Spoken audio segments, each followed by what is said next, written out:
ನಾವು ತಿಳಿಯಬೇಕಾಗಿರುವಂತಹದ್ದು, ಪ್ರತಿ ದಿವಸ ಸೂರ್ಯ ಉದಯ ಸೂರ್ಯ ಅಸ್ತ ಆಗ್ತಾ ಇದ್ದ ಹಾಗೆ ನಮ್ಮ ಈ ಜೀವನದ ಒಂದು ದಿವಸ ನಾಶ ಆಗ್ತಾ ಇದೆ. ನಮಗೆ ಒಂದು ಆಯಸ್ಸಿದೆ, 100 ವರ್ಷ ಇರ್ಬೋದು, 80 ವರ್ಷ ಇರ್ಬೋದು, 60 ವರ್ಷ ಇರ್ಬೋದು, 50 ವರ್ಷ ಇರ್ಬೋದು, ಗೊತ್ತಿಲ್ಲ. ಆದ್ರೆ ಆ ಒಂದು ಈ ಜನ್ಮದ ನಮ್ಮ ಒಂದು ದಿವಸದ ಆಯಸ್ಸು ಸೂರ್ಯನ ಉದಯ ಹಾಗೂ ಸೂರ್ಯನ ಅಸ್ತದಿಂದ ಅದು ನಾಶ ಆಗ್ತಾ ಇದೆ. ಆದ್ರಿಂದ ನಾವು ಎಲ್ಲಿ ನಮ್ಮ ಬುದ್ಧಿವಂತಿಕೆ ಉಪಯೋಗಿಸ್ಕೋಬೇಕು, ನನಗೆ ಉಳಿದಿರುವಂತಹ ಸಮಯದಲ್ಲಿ ನಾನೇನ್ ಸಾಧನೆ ಮಾಡಬೇಕು, ಮನುಷ್ಯನಾಗಿ ಹುಟ್ಟಿ ನಾನೇನ್ ಮಾಡಿದೆ, ನಾನು ಎಲ್ಲಿಗೆ ಹೋಗ್ಬೇಕು, ಯಾಕೋಸ್ಕರ ಹುಟ್ಟಿದೆ, ನಾನು ಹುಟ್ಲಿಕ್ಕೆ ಒಂದು ಕಾರಣ ಇರಬೇಕು. ಯಾಕೆ ಇಷ್ಟೊಂದೆಲ್ಲ ಕಷ್ಟಗಳು ಪಡ್ತಾ ಇದ್ದೀನಿ, ಯಾಕೆ ನನ್ನ ಹೊಟ್ಟೆಪಾಡಕ್ಕೋಸ್ಕರ ಇಷ್ಟೊಂದೆಲ್ಲ ಓಡಾಡ್ತಾ ಇದ್ದೀನಿ, ಇದನ್ನ ನಾವು ಚಿಂತನೆ ಮಾಡಬೇಕು. ಈ ಜಗತ್ತಿನ ಸೃಷ್ಟಿಕರ್ತ ಯಾರು, ಯಾಕೆ ಈ ರೀತಿ ಸೃಷ್ಟಿ ಮಾಡಿದ್ದಾನೆ, ನನಗೆ ಯಾಕೆ ಇಂತಹ ಒಂದು ದೇಹ, ಇಂತಹ ಸಮಾಜದಲ್ಲಿ ನನ್ನನ್ನು ಹುಟ್ಟಿಸಿದ್ದಾನೆ, ಯಾಕೆ ಕೆಲವೊಮ್ಮೆ ಖುಷಿ ಸಿಗುತ್ತೆ, ಕೆಲವೊಮ್ಮೆ ದುಃಖ ಸಿಗುತ್ತೆ, ಯಾಕೆ ನಾನು ಯಾವಾಗ್ಲೂ ಖುಷಿಯಾಗಿರಬಾರ್ದು, ಯಾಕೆ ನನಗೆ ವೃದ್ಧಾಪ್ಯ ಬರುತ್ತೆ, ಯಾಕೆ ನಂಗೆ ಕಾಯಿಲೆ ಬರ್ತಾ ಇದೆ, ನಾನೇನ್ ತಪ್ಪು ಮಾಡಿದೆ ಅಂತ ನಂಗೆ ಈ ತರ ತೊಂದರೆಗಳು ಬರ್ತಾ ಇದೆ. ಅದರಿಂದ ನಾನು ಏನ್ ಮಾಡಬೇಕು, ತಪ್ಪುಗಳನ್ನು ಮಾಡದೆ ನಾನು ಯಾವಾಗಲೂ ಸಂತೋಷವಾಗಿರ್ಲಿಕ್ಕೆ ನಾನು ಏನನ್ನು ಮಾಡಬೇಕು, ಇದನ್ನು ಜಿಜ್ಞಾಸ ಮಾಡಬೇಕು. ಅಥಾತೋ ಬ್ರಹ್ಮ ಜಿಜ್ಞಾಸ, ಇದು ಮನುಷ್ಯನ ಧರ್ಮ.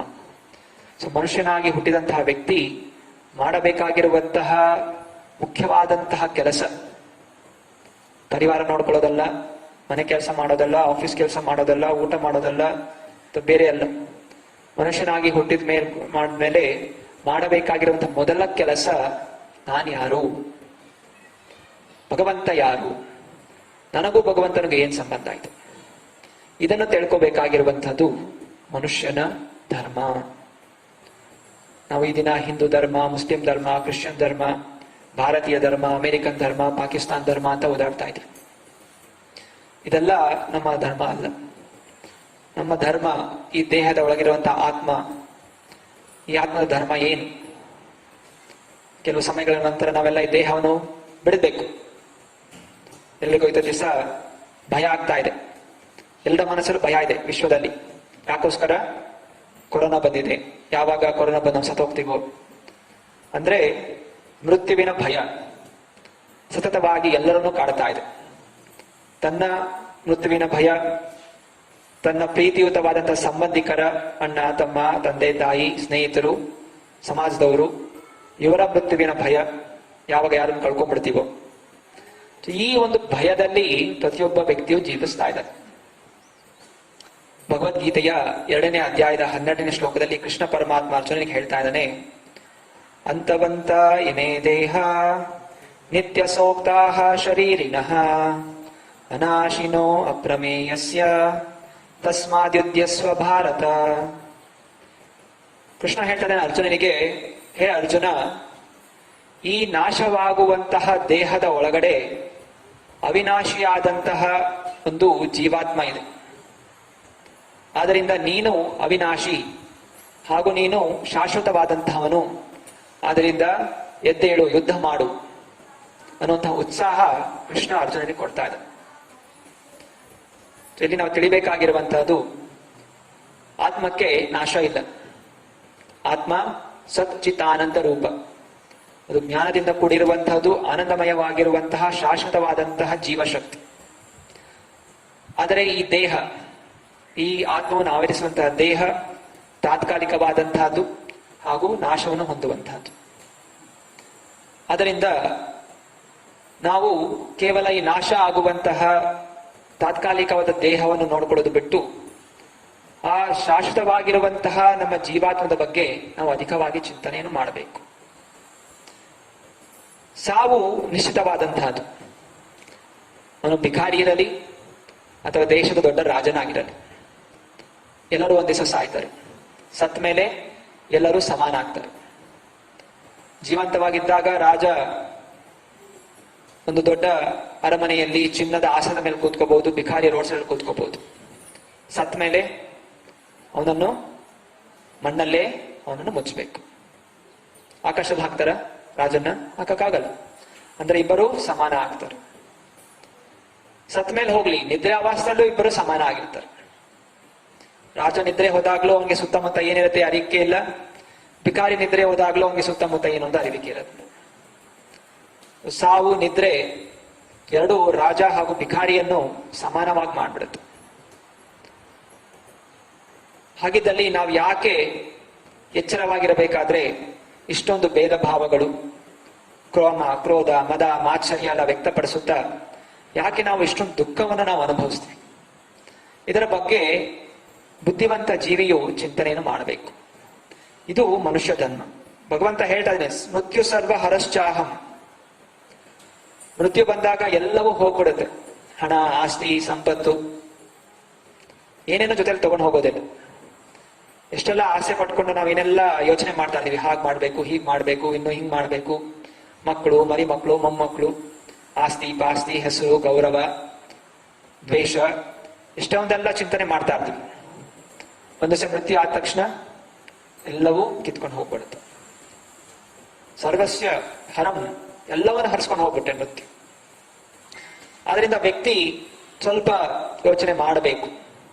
ಮೃತ್ಯು, ಸಾವು ಬರುತ್ತೆ. ಹಾಗಂತ ಯಾವಾಗ್ಲೂ ಭಯದಿಂದ ಇರಬೇಕು ಅಂತಲ್ಲ. ಆದರೆ ನಾವು ಮಾಡುವಂತ ಪ್ರತಿಯೊಂದು ಕಾರ್ಯದಲ್ಲಿ ಈ ಎಚ್ಚರಿಕೆ ಇರಬೇಕು. ನಾನು ಒಂದು ದಿವಸ ಸಾಯ್ತೀನಿ.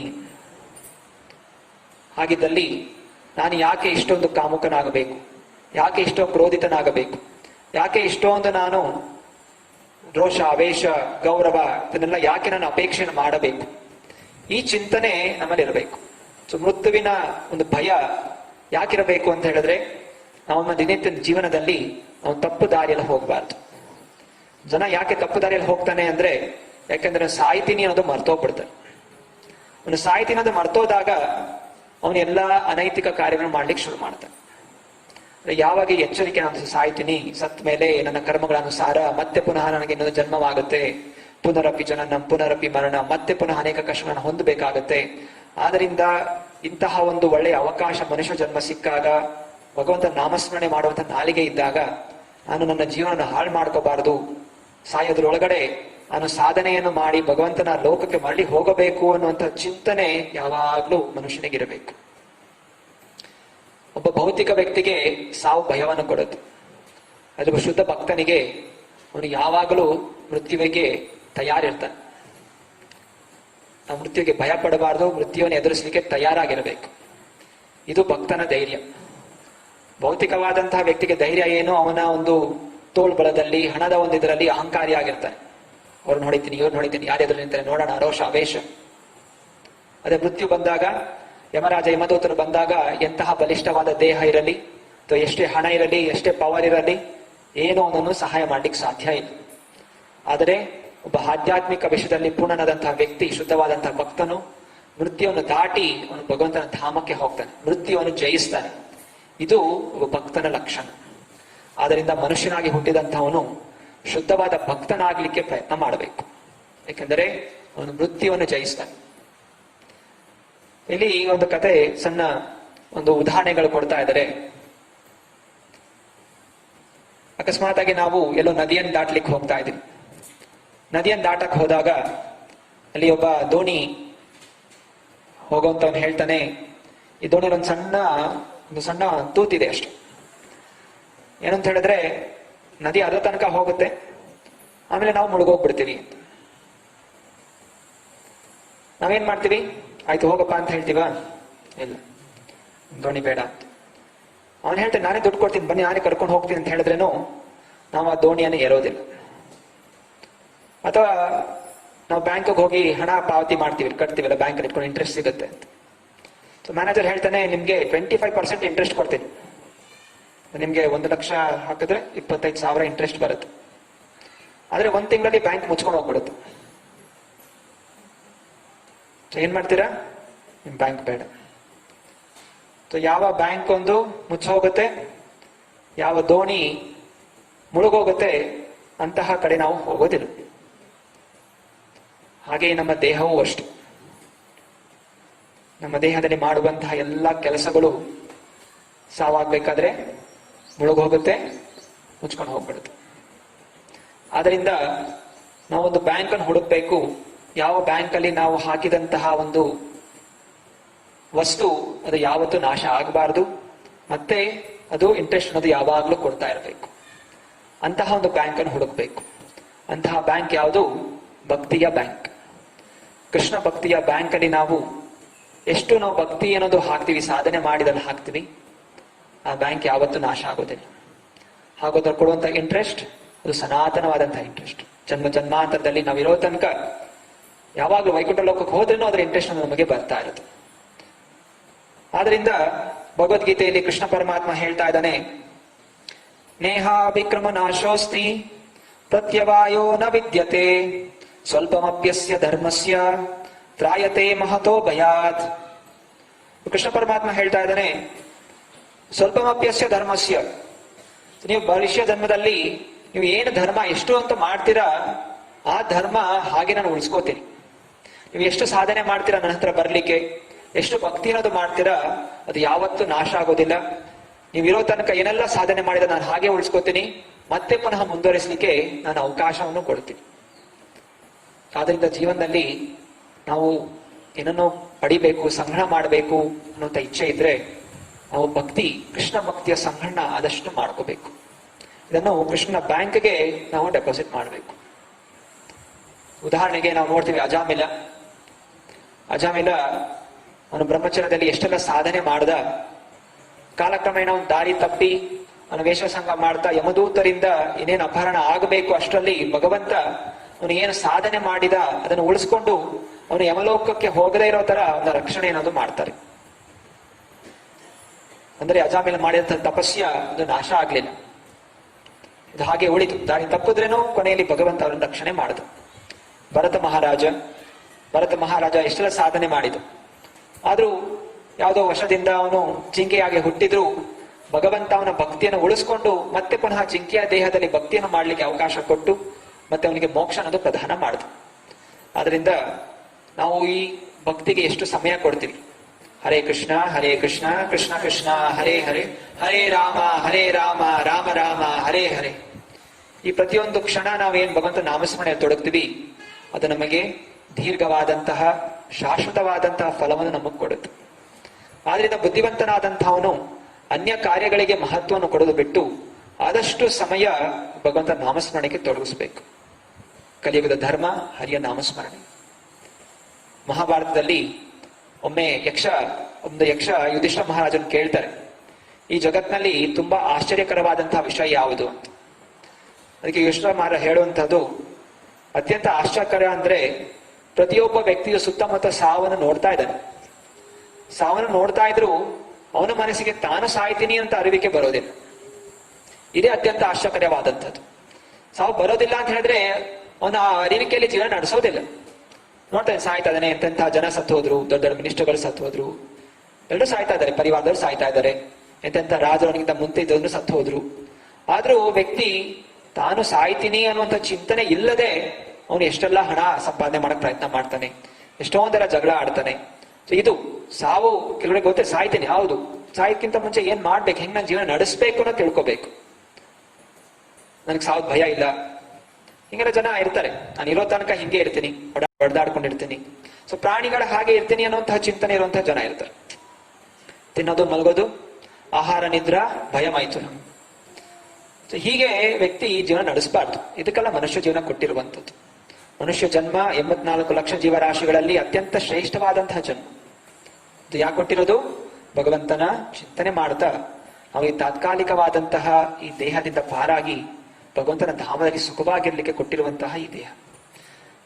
ಶ್ರೀಲ ಪ್ರಭುಪಾದ್ ಹೇಳ್ತಾರೆ, ನಾವು ಕನಸಲ್ಲೂ ಕೆಲವೊಮ್ಮೆ ನಾನಾ ರೀತಿಯ ಸಂತೋಷಕರವಾದಂತಹ ಒಂದು ಅನುಭವಗಳನ್ನು ನೋಡ್ತೀವಿ. ಸುಖವಾಗಿರ್ತೀವಿ, ಕನಸಿನಲ್ಲಿ ಸುಮಾರು ಹಣ ಇರುತ್ತೆ, ಅಥವಾ ಎಲ್ಲೋ ಸುಂದರವಾದಂತಹ ಜಾಗದಲ್ಲಿ ಇರ್ತೀವಿ, ಸುಂದರ ಜನರ ಜೊತೆ ಇರ್ತೀವಿ. ಆದ್ರೆ ಕನಸು ಯಾವಾಗ್ಲೂ ಇರೋದಿಲ್ಲ. ಸ್ವಲ್ಪ ತಾದ್ಮೇಲೆ ಎಚ್ಚರಿಕೆ ಆದಾಗ ಕನಸಲ್ಲಿ ಕಂಡದೆಲ್ಲ ನಾಶ ಆಗ್ಬಿಡುತ್ತೆ. ಹಾಗೆಯೇ ನಮ್ಮ ಎಲ್ಲ ಸಂಬಂಧಗಳು, ಹೆಂಡತಿ, ಗಂಡ, ಮಕ್ಕಳು, ಪರಿವಾರ, ಸಮಾಜ, ಇದೆಲ್ಲವೂ ಒಂದು ಕನಸಿದ್ದ ಹಾಗೆ. ಒಂದ್ ದಿವಸ ಇದನ್ನೆಲ್ಲ ಬಿಟ್ಟು ನಾವು ಹೋಗ್ಲೇಬೇಕು. ಆದ್ರಿಂದ ಈ ಕನಸಿನ ಒಂದು ಚಿಂತನೆಯಿಂದ ನಾವು ಹೊರಬರಬೇಕು. ಎಲ್ಲಿ ತನಕ ನಮ್ಗೆ ಇದ್ರ ಮೇಲೆ ತೀವ್ರವಾದಂತಹ ಆಸಕ್ತಿ, ಮೋಹ, ಎಚ್ಚರಿಕೆ ನೋಡ್ತಾ ಇದೀವಿ, ಆದ್ರೆ ಯಾಕೆ ನಮ್ಗೆ ಅದರ ಅನುಭವ ಆಗ್ತಾ ಇಲ್ಲ ಅಂತ ಹೇಳಿದ್ರೆ ತೀವ್ರವಾದಂತಹ ಮೋಹ ತೀವ್ರವಾದಾಗ ಭೌತಿಕ ವಿಷಯಗಳ ಮೇಲೆ ನಮ್ಗೆ ಆಧ್ಯಾತ್ಮಿಕ ಎಚ್ಚರಿಕೆಗಳು ನಮಗೆ ಗೊತ್ತಾಗೋದಿಲ್ಲ. ಅದರಿಂದ ನಾವು ಅಂತಹ ಮಂದ ಬುದ್ಧಿಯಾಗಿರಬಾರ್ದು. ಹೇಳ್ತಾರೆ ಜನಕ್ಕೆ ಮಂದ ಬುದ್ಧಿ, ಬೈತೀವಲ್ಲ ಏನಾದ್ರು ನಿಮ್ಗೆ ಅರ್ಥ ಆಗೋದಿಲ್ವಾ? ಹಾಗೆ ನಮ್ಗೆ ಮೃತ್ಯು ಕಾಣ್ತಾ ಇದ್ರು ನಮ್ಗೆ ನಾವು ಮೃತ್ಯು ಪಡಿತೀವಿ ಅಂದ್ರೆ ನಾವು ಎಚ್ಚರಗೊಳ್ಳಬೇಕು ಅನ್ನೋಂತಹ ಅರಿವಿಕೆ ನಮಗೆ ಆಗ್ತಾ ಇಲ್ಲ. ಯಾಕಂದ್ರೆ ಭೌತಿಕ ವಿಷಯಗಳ ಮೇಲೆ ತೀವ್ರವಾದಂತಹ ಮೋಹ.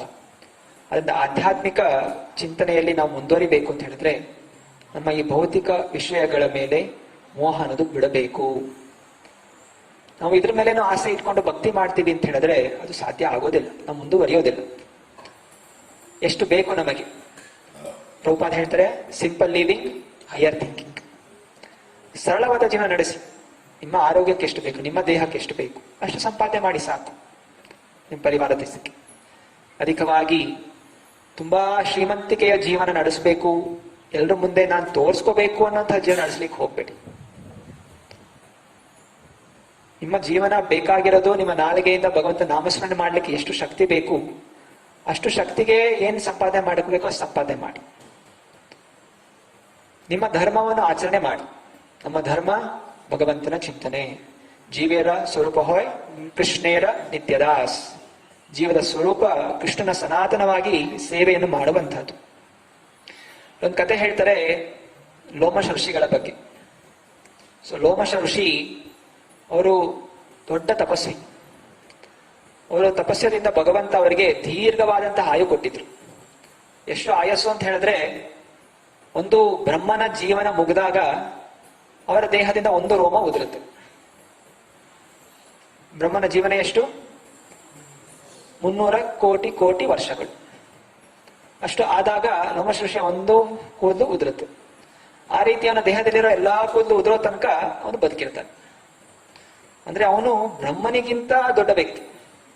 ಎಷ್ಟೋ ಬ್ರಹ್ಮದೇವರನ್ನು ನೋಡಿ ಹೋಗ್ಬಿಟ್ಟಿದ್ದಾನೆ. ಸೊ ಅವರು ಒಂದು ಕಡೆ ಕೂತ್ಕೊಂಡು ತಪಸ್ಸು ಮಾಡ್ತಾ ಕೂತಿದ್ರು. ಇಂದ್ರ ಹೋಗಿ ಕೇಳ್ತಾನೆ, ನೀವು ಎಂತ ದೊಡ್ಡ ತಪಸ್ವಿಗಳು, ನೀವು ಎಷ್ಟು ಆಯಸ್ಸಿದೆ, ಎಷ್ಟು ಅನುಭವ ಇದೆ, ಎಂತೆಂತ ಬ್ರಹ್ಮದೇವರನ್ನೇ ನೋಡು ಹೋಗಿದ್ದಾರೆ.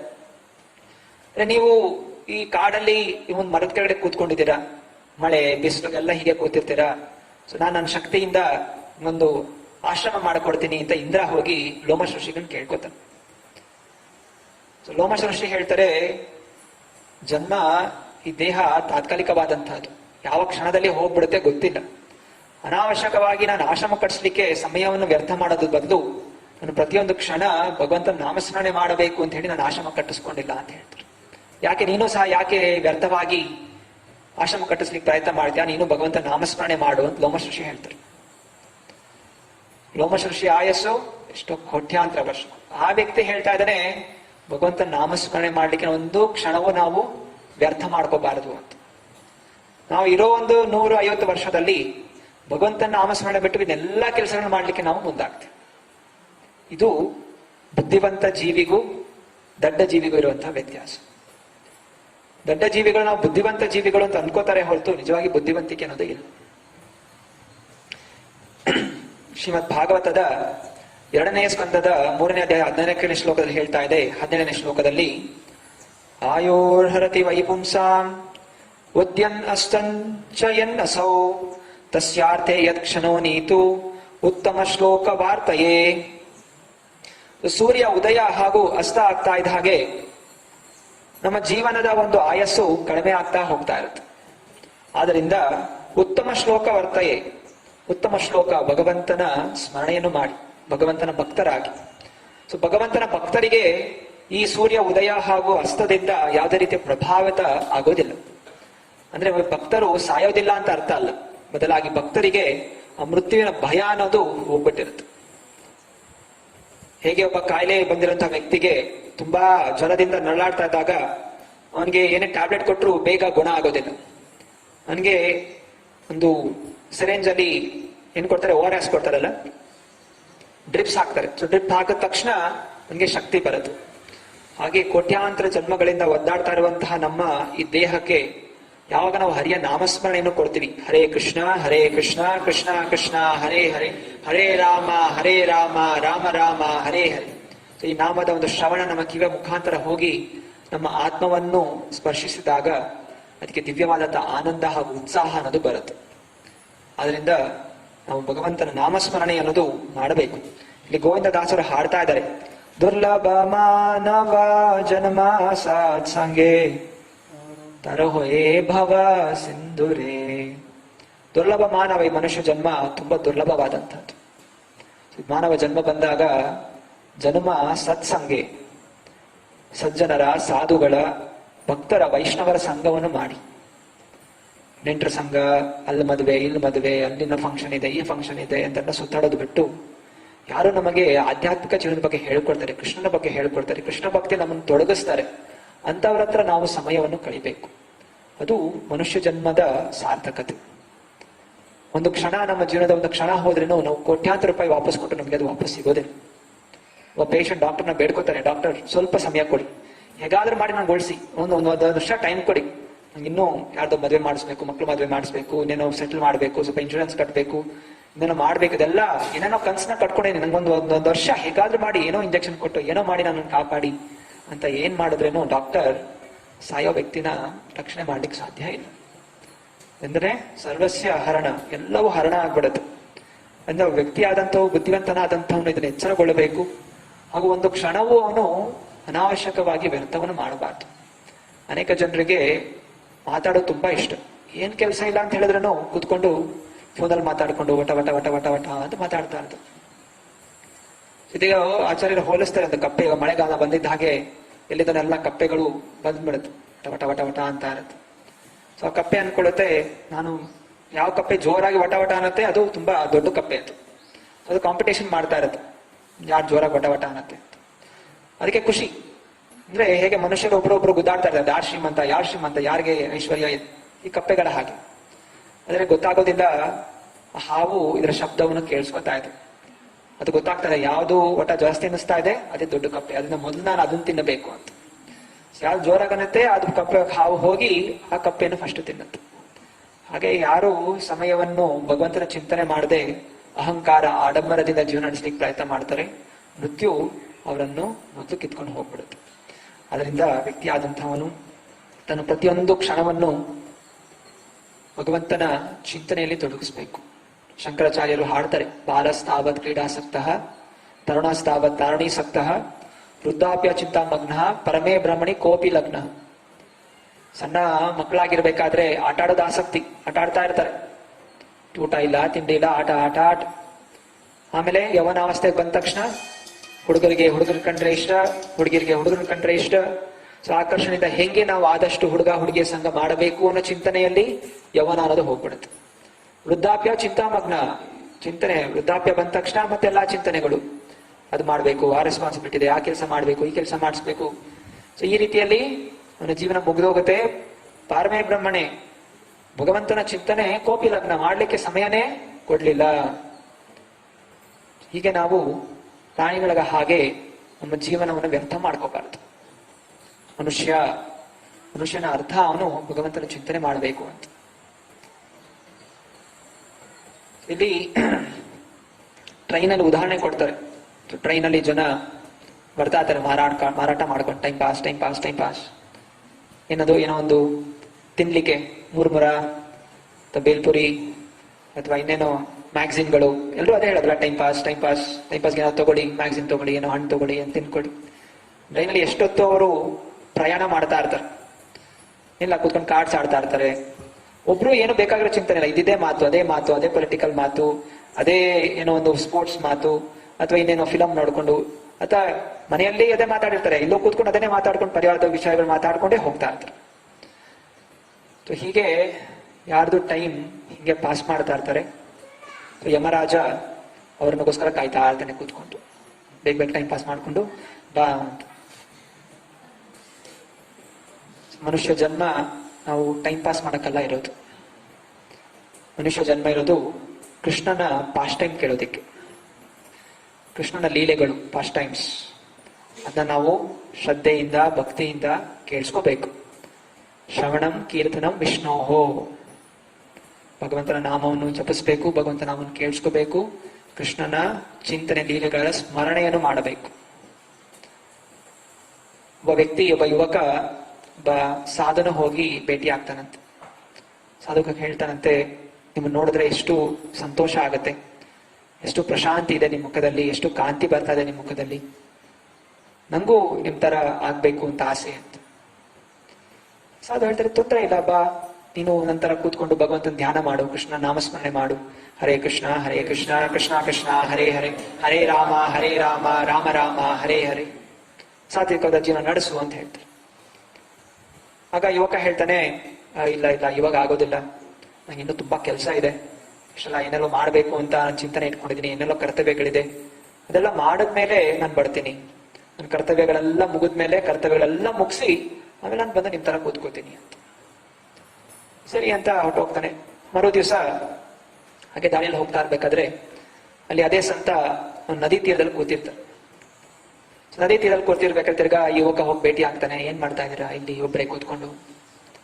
ಸಂತ ಹೇಳ್ತಾನೆ, ನಾನು ಈ ದಡದಿಂದ ಆ ದಡಕ್ಕೆ ಹೋಗ್ಬೇಕು, ಅದಕ್ಕೆ ಯೋಚನೆ ಮಾಡ್ತಾ ಇದ್ದೀನಿ ಅಂತ. ಯುವಕ ಕೇಳ್ತಾನೆ, ಏನ್ ಯೋಚನೆ ಮಾಡ್ತಾ ಇದ್ದೀರಾ ಅಂತ. ಇಲ್ಲ, ಯಾವಾಗ ಈ ನದಿ ನೀರು ನಿಂತೋಗುತ್ತೆ, ನದಿ ನೀರು ನಿಂತೋದ ತಕ್ಷಣ ಮತ್ತೆ ನಾನು ದಾಟ್ಕೊಂಡು ಹೋಗೋಣ ಅಂತ ಯೋಚನೆ ಮಾಡ್ತಾ ಇದ್ದೀನಿ. ನಾನು ಕೇಳಿದ ತಕ್ಷಣ ಯುವಕ ಜೋರಾಗಿ ನಗಕ್ ಶುರು ಮಾಡ್ತಾನೆ. ಏನೋ ನೀವು ದೊಡ್ಡ ಸಂತರು ಅಂದ್ಕೊಂಡು, ಬುದ್ಧಿವಂತರು ಅಂದ್ಕೊಂಡಿದ್ರೆ ನೀವೇನ್ ಸಣ್ಣ ಹುಡುಗರಾಗಿ ಮಾತಾಡ್ತಾ ಇದ್ದೀರಾ? ಯಾವತ್ತಾದ್ರೂ ನದಿ ನೀರು ನಿಲ್ಲಕ್ ಸಾಧ್ಯ ಇದೆಯಾ? ನದಿ ನಿಂತ ನದಿ ಅಂತ ಹೇಳಕ್ ಸಾಧ್ಯ? ನದಿ ಇಲ್ಲ, ನಿಮ್ಗೆ ದಾಟಬೇಕು ಅಂತ ಹೇಳಿ ಇವಾಗಲೇ ಈಚ್ಕೊಂಡು ಆ ಕಡೆ ಹೋಗ್ಬೇಕು, ದೋಣಿ ಏನಿಲ್ಲ, ಈಚ್ಕೊಂಡು ಆ ಕಡೆ ಹೋಗ್ಬೇಕು ಅಂತ. ಆಗ ಸಾಧು ಹೇಳ್ತಾನೆ, ಸರಿಯಾಗಿ ಹೇಳ್ದೆ ನೋಡ್ರಿ, ಹೇಗೆ ನದಿಯ ನೀರುಗಳು ಯಾವತ್ತೂ ನಿಲ್ಲೋದಿಲ್ವೋ, ನಾವು ದಾಟಬೇಕು ಅಂತ ಹೇಳಿ ಇವಾಗೆ ನದಿನ ಧುಮುಕಿ ನಾವು ಹೋಗಿ ದಾಟಬೇಕು, ಹಾಗೆಯೇ ಸಂಸಾರದ ಕರ್ತವ್ಯಗಳು ಮುಗಿಯುತ್ತೆ ಅನ್ನೋದಿಲ್ಲ. ಸಂಸಾರದ ಕರ್ತವ್ಯ ನದಿಯ ಹಾಗೆ ಬರ್ತಾನೇ ಇರುತ್ತೆ. ಅದು ಮುಗಿಯುತ್ತೆ ಅಂತ ಕಾಯ್ಕೊಂಡು ಕೂತ್ಕೊಂಡ್ರೆ ಯಾವತ್ತೂ ಈ ಸಂಸಾರದ ಸಾಗರವನ್ನು ದಾಟ್ಲಿಕ್ಕೆ ಸಾಧ್ಯ ಇಲ್ಲ. ಆದ್ರಿಂದ ಈ ಕ್ಷಣ ನೀನು ಧುಮುಕ್ಬಿಟ್ಟು ಈ ಸಂಸಾರದ ಒಂದು ನದಿಯನ್ನು ದಾಟಬೇಕು, ಈ ಕ್ಷಣ ನೀನು ಭಕ್ತಿಯನ್ನು ಸ್ವೀಕಾರ ಮಾಡಬೇಕು ಅಂತ ಋಷಿ ಯುವಕನಿಗೆ ಹೇಳ್ತಾರೆ. ಹೀಗೆ ನಾವು ಮೃತ್ಯು ಯಾವಾಗ ಬರುತ್ತೆ ಗೊತ್ತಿಲ್ಲ. ನಾವು ನಾಳೆ ಮಾಡೋಣ, ಭಕ್ತಿ ಮಾಡೋಣ, ಜಪ ಮಾಡೋಣ, ನಿಯಮಗಳನ್ನ ಪಾಲನೆ ಮಾಡೋಣ, ಎಲ್ಲದಕ್ಕೂ ನಾವು ನೋಡೋಣ. ಇವಾಗ ನಾನು ಅಷ್ಟೊಂದು ನಿಯಮಗಳ ಪಾಲನೆ ಮಾಡ್ಲಿಕ್ಕೆ ಆಗೋದಿಲ್ಲ, ಅಷ್ಟೊಂದು ಜಪ ಮಾಡ್ಲಿಕ್ಕೆ ಆಗೋದಿಲ್ಲ, ಇನ್ನೂ ಎಷ್ಟೋ ಕರ್ತವ್ಯಗಳಿದೆ, ಮನೆ ಕೆಲಸ ಇದೆ, ಆ ಕೆಲಸ ಇದೆ, ಈ ಕೆಲಸ ಇದೆ ಅಂತ ಹೇಳ್ತಾ ನಾವು ನಮ್ಮ ಮಾಡಬೇಕಾಗಿರುವಂತಹ ನಿಜವಾದ ಕರ್ತವ್ಯಗಳನ್ನು ನಾವು ತ್ಯಾಗ ಮಾಡ್ತಾ ಇದ್ದೀವಿ. ಶ್ರೀಮದ್ ಭಾಗವತದ 2ನೇ ಸ್ಕಂದದ 4ನೇ ಅಧ್ಯಾಯ 2ನೇ ಶ್ಲೋಕದಲ್ಲಿ ಸೂತ ಗೋಸ್ವಾಮಿಯವರು ಹೇಳ್ತಾ ಇದ್ದಾರೆ, ಆತ್ಮಜಯ ಸುತಾಗಾರ ಪಶು ದ್ರವಿಣೋ ಬಂಧುಷು ರಾಜೇ ಚ ವಿಕಲೆ ನಿತ್ಯಂ ವಿರೂಢ ಮಮತಾಂ ಜಹೌ. ಸೊ ಮಹಾರಾಜ ಪರೀಕ್ಷಿತ ಅವನು ಪೂರ್ಣ ಹೃದಯದಿಂದ ಕೃಷ್ಣನಿಗ ಮೇಲೆ ಆಕರ್ಷಿತನಾದ. ಆದ ಕಾರಣ ಆತ್ಮ ತನ್ನ ದೇಹದ ಮೇಲೆ, ಜಯ ತನ್ನ ಹೆಂಡತಿಯ ಮೇಲೆ, ಸುತಾಗರ ಪರಿವಾರ, ಪಶು ದ್ರವಿಣೋ ಕುದುರೆ, ಆನೆ, ಒಂಟೆ, ರಾಜ್ಯ, ಇದೆಲ್ಲದರ ಮೇಲೆ ಮೋಹ ಅನ್ನೋದು ಹೊಟ್ಟೋಯ್ತು.